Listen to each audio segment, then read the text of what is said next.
Kisah dari Injil Yohanes ini bukan cuma cerita biasa loh. Ini tuh lebih mirip drama ruang sidang yang super menegangkan. Ini kesaksian seorang pria yang mengubah segalanya. Oke, yuk kita bedah kasusnya. Jadi, semua berawal dari satu mujizat. Seorang pria buta sejak lahir, tiba-tiba bisa melihat. Dan mujizat inilah yang jadi barang bukti utama dan memulai penyelidikan besar-besaran.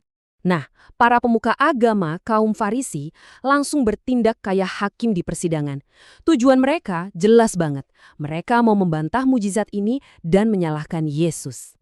Persidangannya sendiri berjalan dalam 4 babak. Dan tekanannya makin lama makin berat. Saksi pertama dipanggil, yaitu para tetangganya. Tapi, mereka malah bingung dan gak yakin. Oke, selanjutnya saksi kuncinya sendiri yang maju. Kesaksiannya simple, apa adanya, dan jujur. Para hakim ini nggak puas, jadi orang tuanya dipanggil. Mereka membenarkan faktanya, tapi takut. Nah, disinilah puncaknya. Pria itu dipanggil lagi untuk diinterogasi lebih dalam. Kali ini tekanannya berat banget. Dia dipaksa buat bilang kalau Yesus itu pendosa. Tapi jawabannya, wow, ini salah satu pembelaan iman paling kuat yang pernah ada. Intinya gini, pengalaman pribadi nggak bisa diganggu-gugat sama argumen apapun.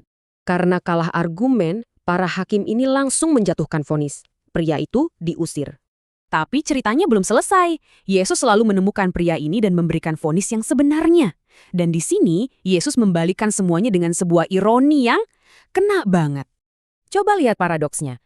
Yang tadinya buta secara fisik, sekarang malah bisa melihat kebenaran. Sebaliknya, mereka yang ngakunya bisa melihat justru terbukti buta secara rohani. Jadi ini bukan soal mata fisik kan? Ini tuh soal pengadilan atas kondisi hati kita. Nah, penulis Injil ini, Yohanes, menaruh cerita ini di posisi yang cerdas banget, tepat di sebelah kisah Lazarus. Tujuannya buat menyoroti 2 masalah terbesar manusia. Pertama, kebutaan rohani. Tanpa Tuhan, kita nggak bisa melihat kemuliaannya. Kedua, kematian rohani. Kita mati dalam dosa dan nggak bisa menyelamatkan diri sendiri. Artinya, keselamatan itu bukan sekedar nasihat moral. Ini adalah karya ciptaan baru.